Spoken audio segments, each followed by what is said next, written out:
I was 21 years old, I would be home alone at my parents' house a lot. We lived on a little pond which was directly in our backyard.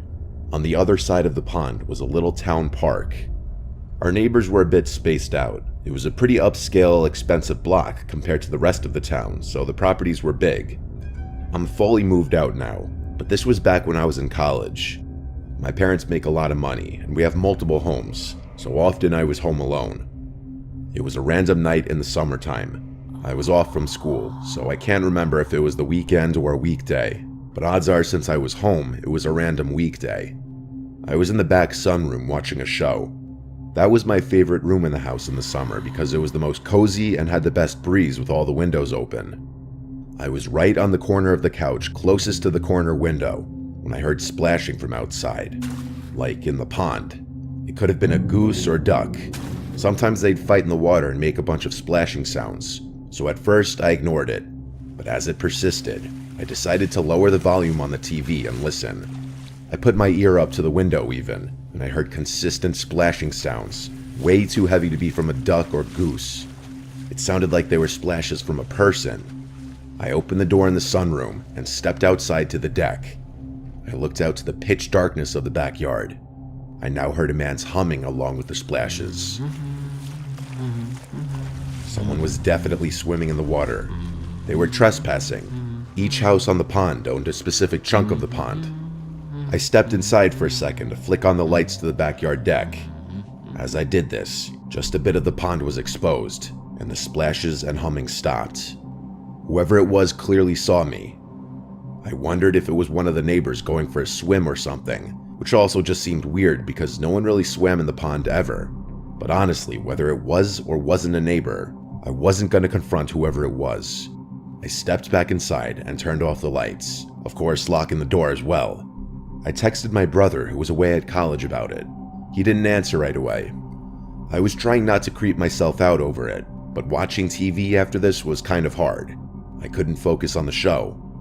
I looked out the window, but all I could see outside was darkness. I still had the TV on in the background, not realizing how revealing the light from the TV would be outside. And then, I thought I heard something on the deck. I hurried to find the remote and turn off the TV, and as the room went black and silent, it took me a few seconds to adjust and realize that there was the sound of someone's heavy breathing right outside one of the many windows in the room. I instantly laid down flat on the couch to try and hide myself, and after a short moment of silence, a deep voice from outside the window said, "I see you." My heart dropped into my stomach. I couldn't decide in the moment whether to speak or keep hiding, so I just blurted out, "Paul, is that you?" Paul was the name of one of our neighbors. I said this clinging on to the hope that maybe it was him, and he was just messing with me, but the man outside didn't respond to this. I just heard footsteps walking away. As the barefoot-sounding footsteps faded to silence, I still laid flat on the couch, too afraid to move. I laid for a few minutes, before the thought to go check that all the doors were locked came to mind. I exploded off the couch and ran straight for the front door. It was locked, as was the side entrance door. After a little while longer and texting my entire family about what was going on, my dad told me to turn the backyard lights on and check if anyone was still out there. He basically told me to be the man of the house and protect it. So I listened and checked the back deck through the window. It was clear. I brought a big knife outside with me onto the deck, and I looked down. There were wet footprints that had half dried by then, but I could tell that they were barefoot footprints. I followed the trail of footprints around to the side part of the deck, and what I saw was nightmare fuel. The top part of someone's head, namely their eyes and forehead, was peering just over the edge of the deck from the ground below, looking at me as if he heard me coming and was waiting. As we made eye contact, he turned away, and by now I was ready to call 911. I did so before even telling my parents. I locked myself inside, waiting for them, and when they came, I felt instantly better. They asked if our family had any enemies or people who don't like us, or if we have any problem neighbors. Questions like this. They did do a quick sweep of the property and then left. I decided to shut every window that night and run the air conditioning just for added safety. When I awoke the next morning, I was just delighted to see sunlight. I don't believe that man ever returned to our house, and we still don't know who it could have been.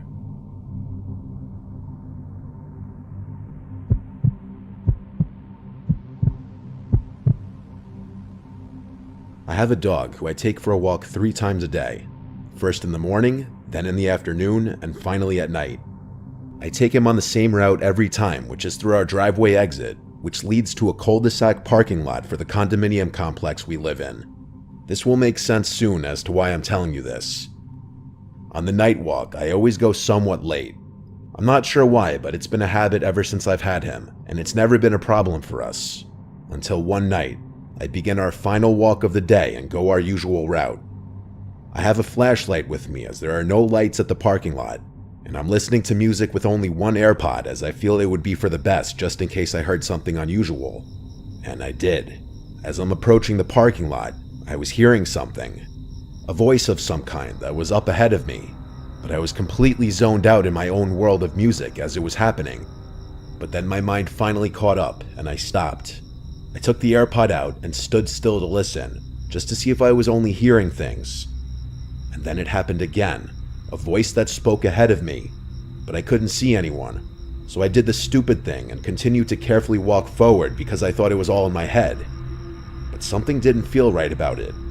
I stopped again after a few feet right next to where all of the cars were parked, and I had my flashlight pointed everywhere in front of me. I stayed listening, and the creepiest thing that has ever happened to me yet was hearing a muffled voice of what sounded like a kid say the word help. My heart dropped so fast I couldn't move my legs. I frantically pointed my flashlight everywhere to see where it was coming from. I was sure it was coming from the cars, but I was completely thrown off by this. But there wasn't a kid in sight, or anyone nearby. It was just me and my dog, who didn't seem to notice anything as he was just sniffing some bushes nearby. And then I heard it again. The word help was spoken 3 more times, and it was coming from my left side where the cars were parked. It made me panic even more. I didn't know what to think of it, and I knew I wasn't imagining this when I saw my dog's ears perked up, and he was looking in the same direction I was facing after it happened. And that's when it hit me about how incredibly eerie all of this was. After hearing it multiple times, I realized the kid's voice didn't sound entirely like a kid. I don't know how to explain it, but it was like the mix of an adult and a child at the same time. And each time they called for help, not only was the voice always muffled, but it was spoken in a more generic statement as opposed to a cry for actual help every time. And I mean that literally. There was absolutely no change in the tone, inflection, sound, or anything of sorts. My dog and I ran straight home afterwards, and I tried to explain to my mom what happened. She was puzzled herself about what it could have been, and I suggested we call the cops on the off chance that there was actually someone in need of help, but she didn't think it was necessary. So many questions were conjuring up in my head. Why was the voice muffled? Was there someone in the car that I couldn't see? Or was it something darker waiting for me to move closer? I don't like to think too much about it, but whatever it was, it still makes me feel extremely disturbed to this day. This picture is where I had stopped and taken my AirPods out to listen, and I heard it up ahead on the left. This is where I had gotten closer and heard it on my left side. I'm aware that there's a condo complex on the right side, which some may think the noise was coming from, but it was in this direction facing the cars where my dog and I heard it, and you could see from this point of view that there's nothing to really indicate a noise coming from somewhere else. Also, at the time this happened, the cars that were parked were trucks and SUV types, so they were a lot larger and covering more space, thus making it harder to see from where I was standing. I never figured this out.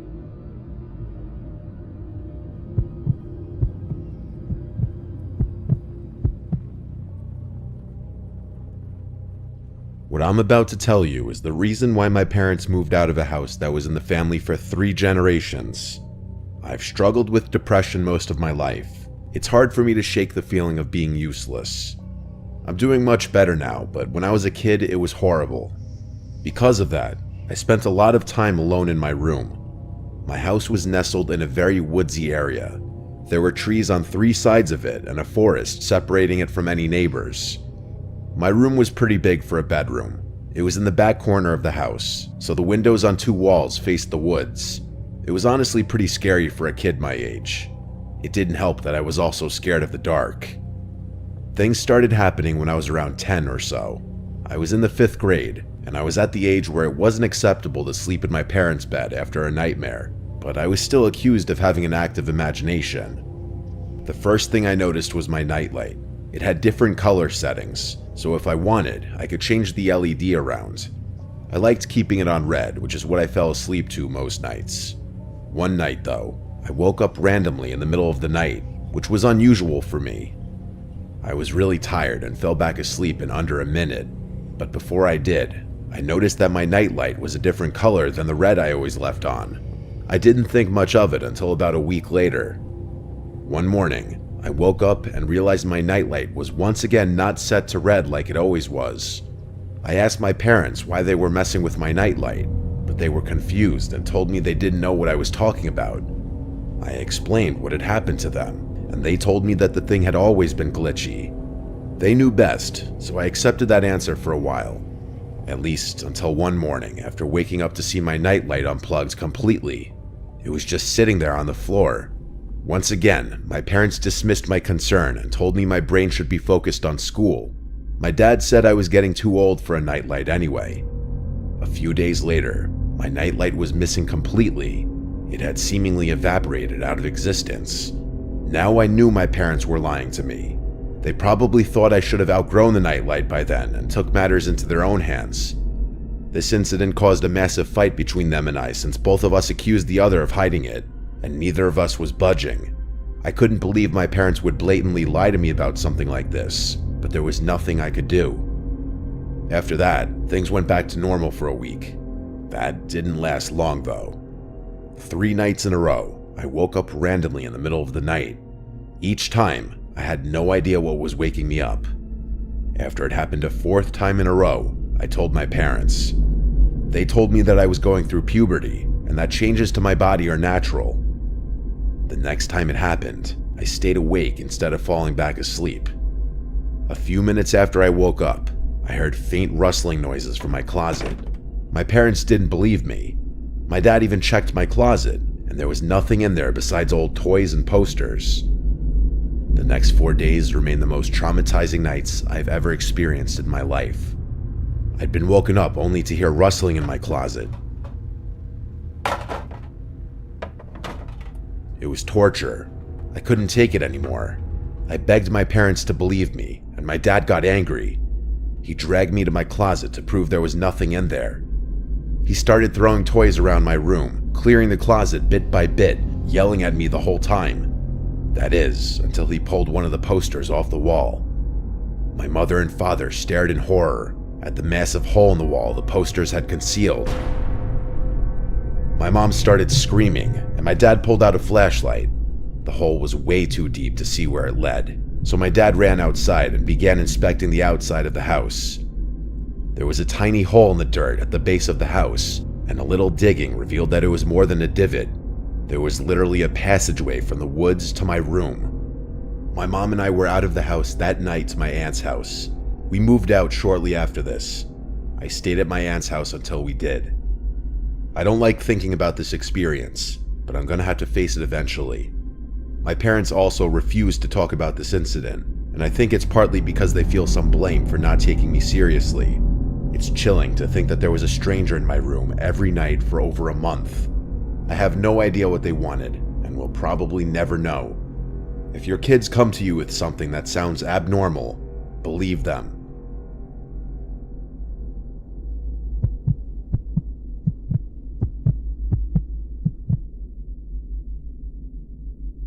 My name is Leo. To be completely honest with you, I'm a little lost in life right now. I won't get into it too much, but all you need to know is that my family situation is horrible. And for the past 3 years, I've tried to stay as far away from home as possible. My close friends from high school have been changing in ways I don't like, and I feel like my hometown has nothing to offer me anymore. I'm about to be a senior in college, and to be completely honest, I have absolutely no idea what I'm going to do with my life after that. Enough with the sob story, though. I was in Berlin last year for whatever reason, probably searching for a sense of place or trying to find a direction in life. I remember the name of the bar I was in, Reduja. I was there alone, nothing I'm not used to. I was getting ready to leave when I felt around my pocket and realized my apartment keys were missing. Just my luck. I stumbled out of the bar and began walking toward my apartment anyway. The whole thing was locked up. There was no way I was getting in there, and it was way too late at night to get a replacement set. I'm not sure what most people would do in a situation like this, but my first thought was to start looking for a place to sleep. As if my luck wasn't bad enough, it started raining. Eventually, I decided to sleep under a nearby bridge. I didn't even know where I was, but I was out of the rain and safe, so I was happy. As I was drifting off, I began picking up on some faint voices coming from across the river. I sat back up and saw what looked like 5 men standing on the opposite side of the river along with a little boat that was tied off. They didn't seem to notice me. It took me less than a minute to realize what I was watching. There was an honest-to-God drug dealer or something going down right in front of me. My German isn't great, so I wasn't really able to make out what they were saying, but several briefcases and duffel bags were exchanging hands, so I filled in the blanks myself. I thought about finding a new spot, but I didn't want to draw attention to myself by moving. I figured I'd just wait for this to be over, then leave. All of a sudden, one of the men yelled something aggressively in German and pointed a gun at one of the other men. There was a brief moment of silence before the other guy put his hands up and began talking really quickly. It looked like he was being set up. The other men stripped the man at gunpoint of his clothing and started confiscating his belongings. I didn't feel safe there anymore and got up slowly to move. As I did, I heard one of the men shout what roughly translates to, "There's someone there." I started running, not even turning to look at them. They shouted more things at me, but the only words I was able to understand were, "Don't shoot." I ran until I threw up and nearly passed out due to drunken exhaustion. There was no way they'd be able to catch me, but they could have easily killed me. Sometimes I still think about how I could have lost my life that night if those men had decided to fire at me. Sometimes I feel like I'm fated to run forever.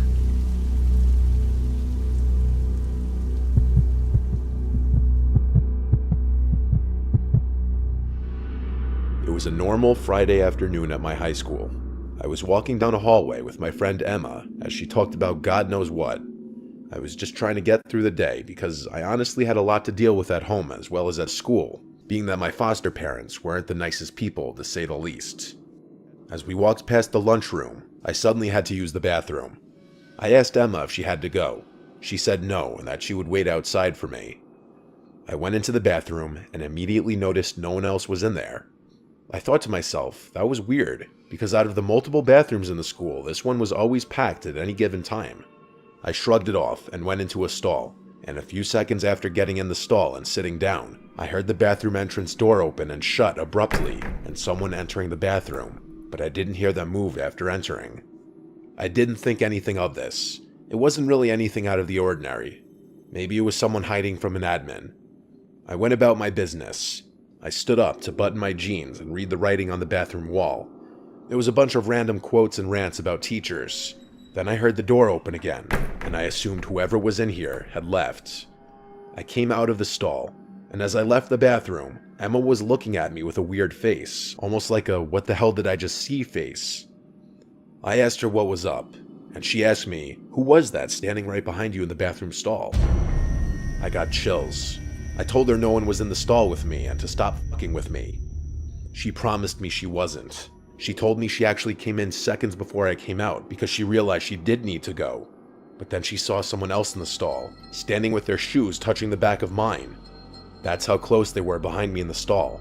And she said she left immediately, not wanting to witness whatever was going on. I reiterated again I was the only one in the stall.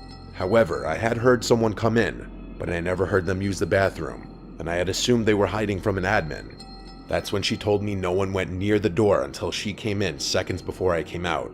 I didn't believe in the paranormal, but this made my stomach sink.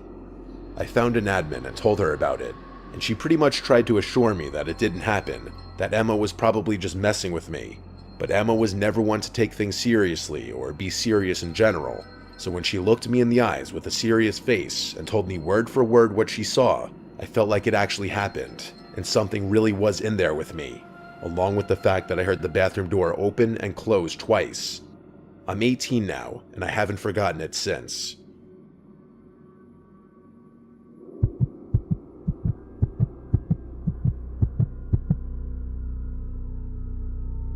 This happened long ago when I was renting a small house in the town that I got my first real big girl job at. It was a small one-floor house with 2 bedrooms, 1 bathroom, and just enough living space for myself and occasionally hosting some people. I had been living there for a few weeks already. All was fine.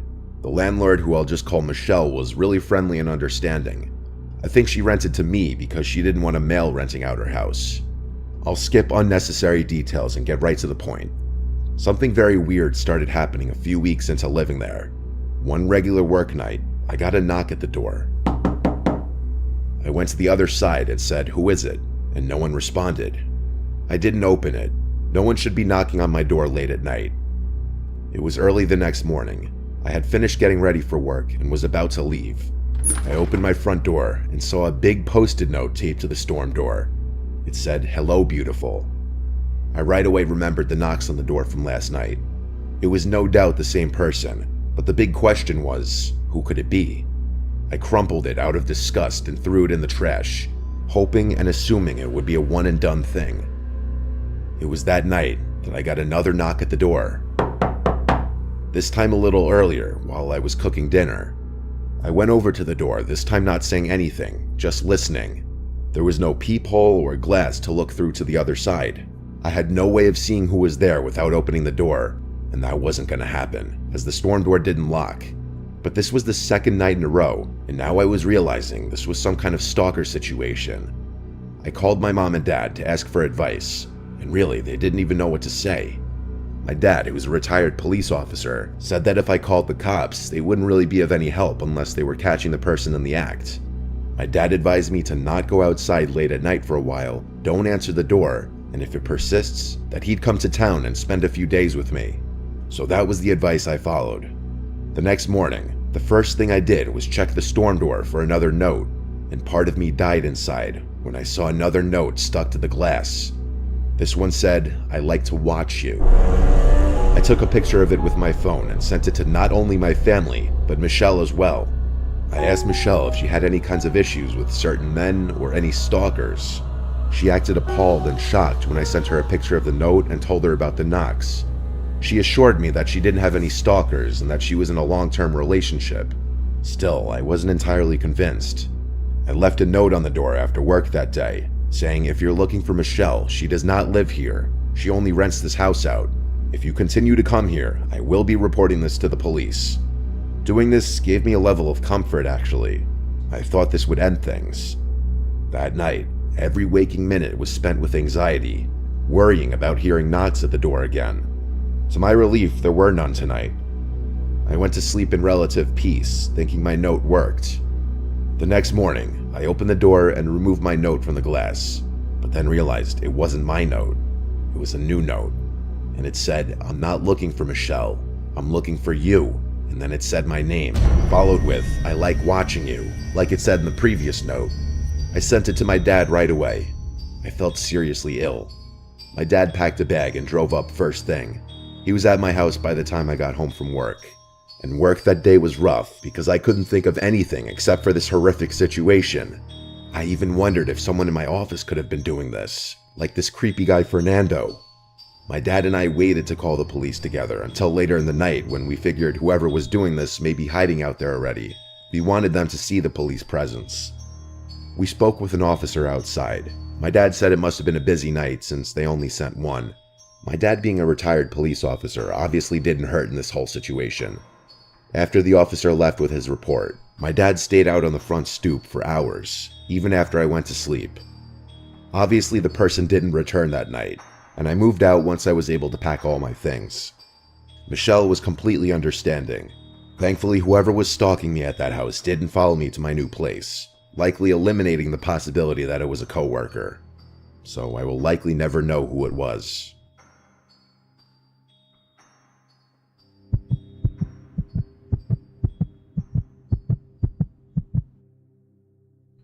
I'll be honest with you, I've probably spent more time chasing women than I'd like to admit.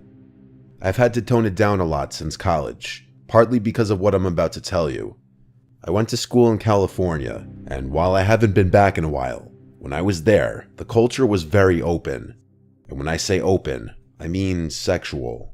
This honestly could have been true for other colleges in other states at the time, but I really wouldn't know. It was my sophomore year, and I had just finished pledging the fraternity Pike. About halfway through the semester, though, I was getting sick of only talking to sorority girls that seemed to know half the guys in every frat. It was honestly a little gross, and I started developing a fear that every girl I was interested in had been with several people I personally knew. I tried my luck and created a Tinder profile. It wasn't long before I matched with someone whose interests seemed to match mine. We started talking, and things were going well. After a few days, we made plans to meet up at a local college bar called Tap House on a Saturday night. This was actually my favorite bar in the area because it had pool tables and I had been clearing racks since I was 10 years old.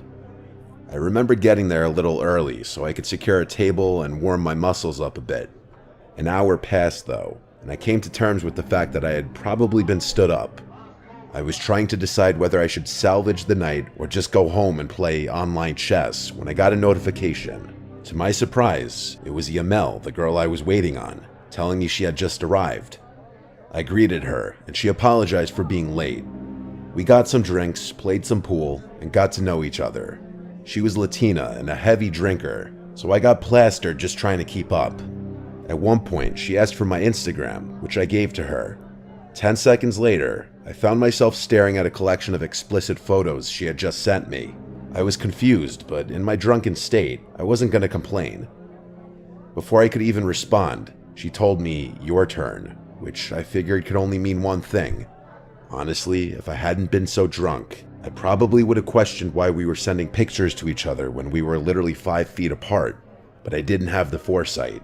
I complied with her request. We laughed about the whole thing, and that was that. A few hours later, things at the bar were starting to wind down. I was planning on inviting her to my place, but she beat me to it, asking if I could spend the night at hers. I agreed, and we left the bar. I couldn't even walk in a straight line. It was honestly embarrassing. We Ubered to her apartment, which was actually in Oakland, something I hadn't realized before. Honestly, red flags should have been going off in my brain the moment we crossed into Oakland. She unlocked the door of her apartment and stepped aside so I could go first. I took a few steps inside and heard the door shut behind me. It was pitch black in there.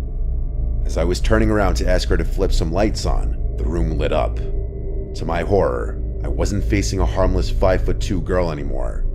Instead, 2 massive bald dudes with tank tops were standing in front of the door with their hands clasped.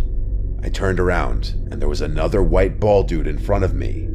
I wish I could tell you more about the room I was in, but it was honestly difficult for me to recall small details of that night. I couldn't fight or flee, so I just froze. The guy in front of me began telling me my own name, birthday, and age. He then went on to say that the girl I had just gone out with was 17, meaning I had received and sent explicit pictures to a minor. He then suggested that I do what I was told, which I did. The 2 guys behind me confiscated my phone, wallet, and keys, all of which I gave up without a fight.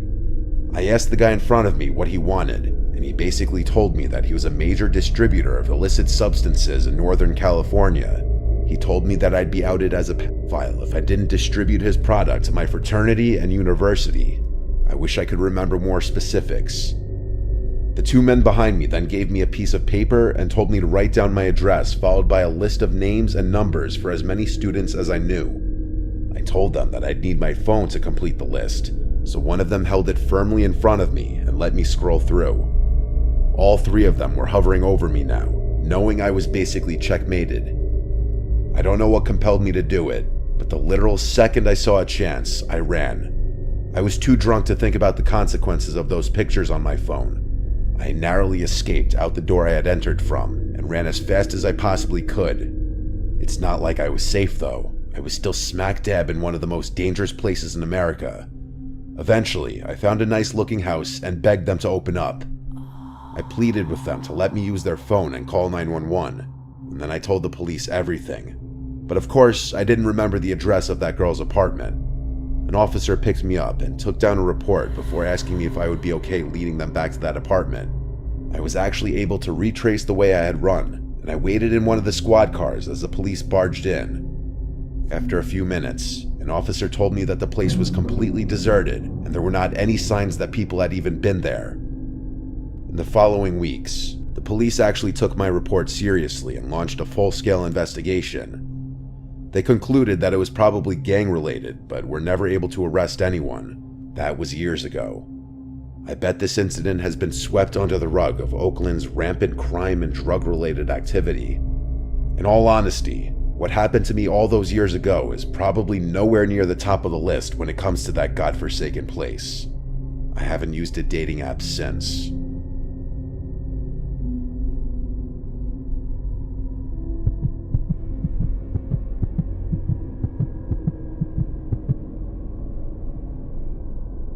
I've been smoking cigarettes every day for years. Before you judge me, let me just say that I recently started seeing a therapist for my nicotine addiction.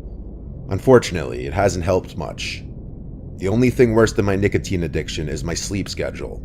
I don't know what it is. I find myself staying up hours past midnight and rarely get out of bed before noon.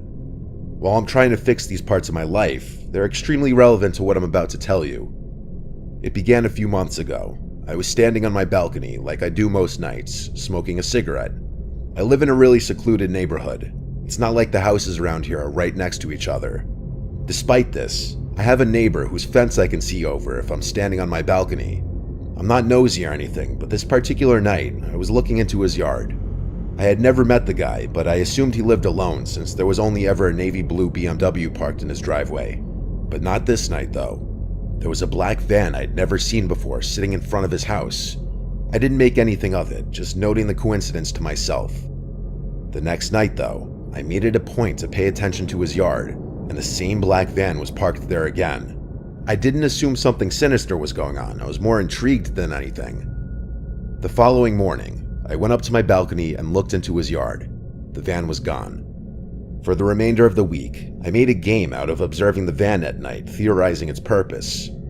I said I wasn't nosy, but I sure am obsessive. It's actually the main reason most of my friends drifted out of my life. I wasn't going to do more than observe, though. It wasn't my business or place to poke around further. That is, until one night, when I saw something that completely changed my perspective of the situation. I was up later than usual. It was maybe 5 in the morning. The van was there, as it had been the past several nights. I was smoking my last cigarette when my neighbor actually walked outside, something I hadn't seen yet. I watched as he made his way to the van, carrying what appeared to be a long black bag. It almost looked like a set of golf clubs, only much heavier. After opening the van's sliding door, he delicately placed the bag inside. He promptly got in the driver's seat and sped off. I was dumbfounded. I had absolutely no idea what he could have been carrying. I was exhausted though, so I figured I'd think about it more the next morning. The next day, I decided that I'd go out on my balcony a little earlier and wait for the van to arrive at his house. I brought my laptop up there so I could get some work done and wait. It was around 10 p.m. and the van wasn't in the driveway, but around 1 a.m. the van pulled in. I quickly shut my laptop and watched. Nothing happened for a good several minutes, like the van just sat there, engine running and all. After about 5 minutes, the driver door opened and there he was. I watched as he went around to the side of the van, then slid the door open and pulled out the same bag that he had put in the night before. He seemed to be struggling this time around, visibly trying not to crack under the weight of whatever was in there.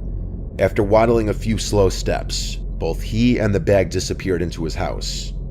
I didn't know what to think. I thought about waiting there until 5 a.m. again, but that would be far too taxing on my brain. Something was definitely wrong though, and I was determined to find out what. The next morning, I flipped a coin and ultimately decided to follow his van when he pulled out that night. After a pretty unproductive day, I went up to my balcony around 4 a.m. and waited, cigarette in hand. As soon as I saw movement in his driveway, I rushed downstairs, grabbed my keys, and got in my car. I turned my headlights off and waited for the van to turn onto the main road. Once it did, I began tailing it. After 20 minutes of driving, he pulled onto a dirt path that looked like it led into the woods. It did. I followed, and the woods actually started thinning up a bit. It seemed like this path had once been a main road or something. We drove for another few minutes before I realized what his destination was. There was a deserted gas station literally tucked away in some clearing in the woods, and right in front of it was the BMW I'd always seen parked in his driveway. I feared I was getting too close, so I turned my car around and parked across the street from the dirt road. I must have waited there an hour. His BMW finally pulled out of the clearing. Nervously, I started driving back up the path, not sure what I'd find. I pulled over on the side of the road and started walking towards the gas station. It was eerie. The front door was locked. I walked around to the side. That was locked as well. So was the back door. I needed to know what was inside. There was a row of windows that I tried to open, but none of them would budge. Against my better judgment, I picked up a rock and slammed it into one of the windows. It shattered pretty easily, but there must have been a security system in that place because alarm bells started blaring. I sprinted back to my car, the whole time wondering why an abandoned gas station would be rigged with an alarm system. As I sped out of there, I called 911 and gave them a vague description before hanging up. I got back to my house and ran inside, my heart still racing. The next morning, I woke up hoping the whole thing had blown over. Boy, was I wrong. I went up to my balcony to see like 8 police cars in my neighbor's driveway, lights flashing and everything. I watched as an officer escorted my neighbor out of his house in handcuffs. One by one, the police cars drove away and I was left to my imagination. I lit a cigarette and stood there, finally alone with my thoughts. I've asked the police for details on several occasions, but they would never answer my questions. I've even tried driving back up to that gas station, but the whole road had been blocked off. Maybe one day I'll work up the courage to walk through the woods and go looking for answers.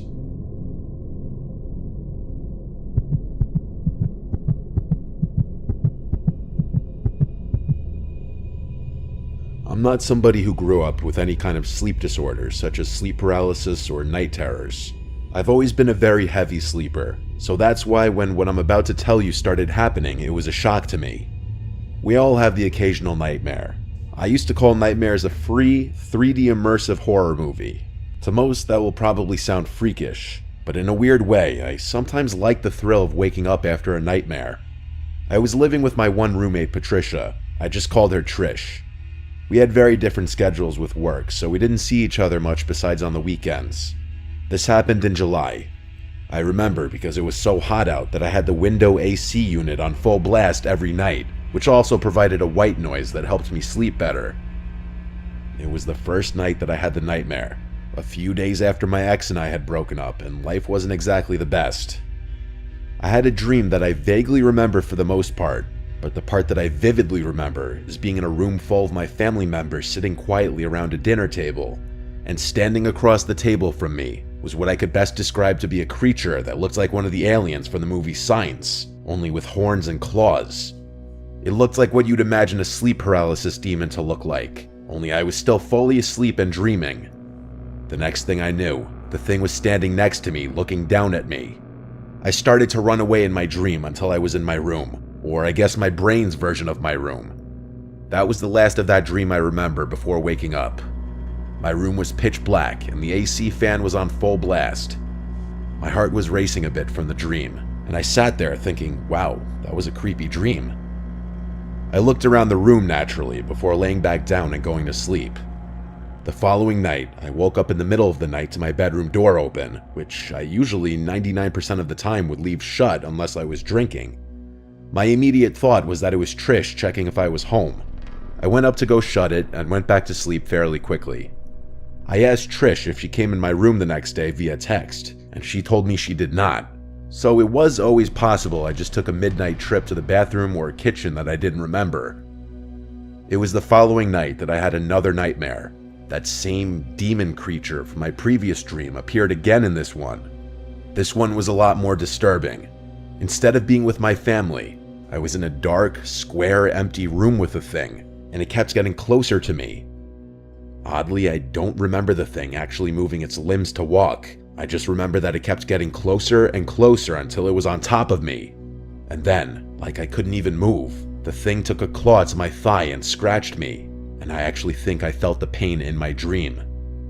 Then, the next thing I remember is waking up. I don't mean I woke up right after that.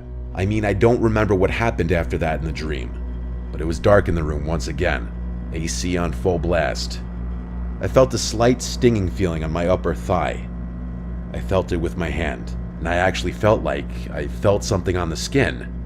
I rushed to the bathroom and looked in the mirror, and I screamed out loud when I saw a gash in my thigh. I went to Trish's room and turned on the light, waking her up. She asked how the fuck I got that, and I screamed I don't know. We went to my room together and flipped off all the sheets and covers off the bed, looking for any kinds of bugs or spiders or any sharp object I could have laid down on, which, yes, I understand makes no sense, but what else were we to think? Trish then looked at me and said, "Wait," and put her finger to her lip. She turned off my AC unit, and for the first time in days, the room went quiet. It all became sickeningly clear in an instant, as we both heard a sound from under my bed. The kind of faint sound that you sense from another person just existing in the room. I'm impressed at both of our ability to not scream right on the spot as we both looked at the bed and then at each other, and then left the room and then the apartment. We knocked on the neighboring apartment door until he answered. We asked him for help. Someone was in our apartment. He was an older guy, so I don't think we expected him to go fight some stranger in our apartment. He let us use his phone to call 911. At some point while waiting for the police, we heard a door outside slam shut.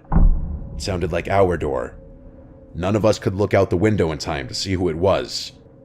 When the police got there, we confirmed the intruder was gone. We did leave all the lights on in the apartment when we ran away though, and left in a rather sudden fashion, so the intruder definitely knew that we knew. And then came the reflection I had of my dreams, and what they actually meant. That demon in my dreams was supposed to be him, even in the first dream. And with my door being open that night, that means he or she may have been roaming around our apartment at night, possibly eating our food. And to think this person actually scratched my thigh so hard it left a mark, it's actually really disturbing to think about. This forever changed my outlook on dreams and nightmares.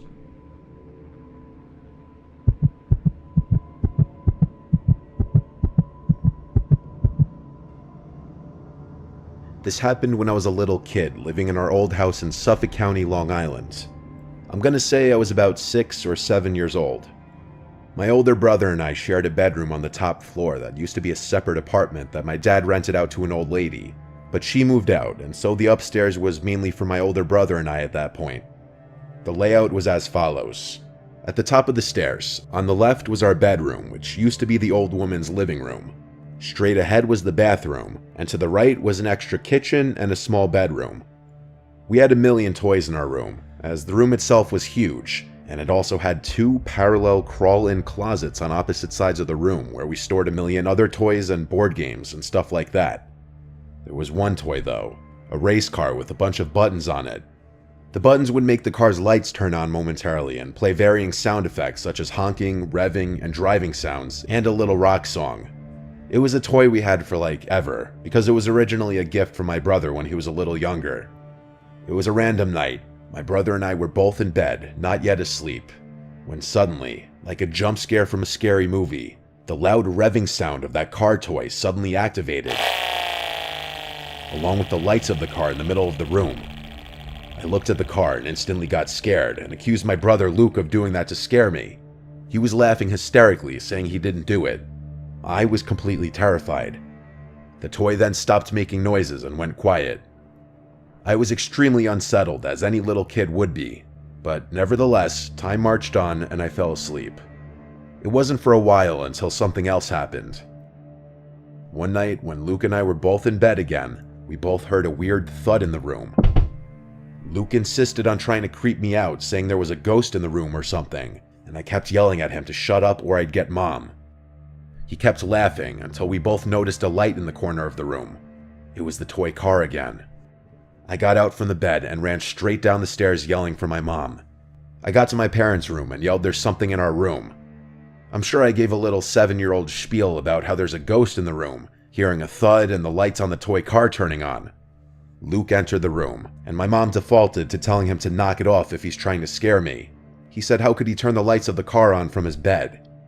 I slept in my parents' room that night because I was too scared to sleep upstairs. It was a long while after that night and nothing happened. Not until one night. Luke was not in the room. My guess is he was having a sleepover with one of his many friends. I was sleeping in the room by myself that night. I had long since tucked that car away in the small bedroom across the hall because it freaked me out. After my mom kissed me goodnight, I asked her to keep the door open since I was always scared when I was alone in the room. I rolled on my side and tried to go to sleep. But being that I was scared of being alone, I had a hard time getting tired that night. I felt wide awake. Then, there was a sound I can't explain that came from down the hall. I flipped over to face the door, and the toy car rolled into the room with its lights on. I let out a scream straight from the bottom of my stomach as I cried for my mom and pressed my body up against the wall. Moments later, my parents both came up the stairs into the room, noticing the car on the floor. I screamed that someone pushed the car into the room. My dad went to go check the other rooms, but said there was no one there. There weren't any places to hide up there besides the closets and under the beds, and my dad checked all of them. I don't know what my parents thought in that moment. On one hand, they probably thought the toy was malfunctioning or it's just my imagination. But on the other hand, I think they were also slightly freaked out. That toy car didn't have a feature to move on its own. My dad smashed the toy and threw it in the neighbor's trash to make me feel better. I slept in their room for a while until my dad forced me back upstairs eventually. This story is the reason why I believe in the paranormal and something after death.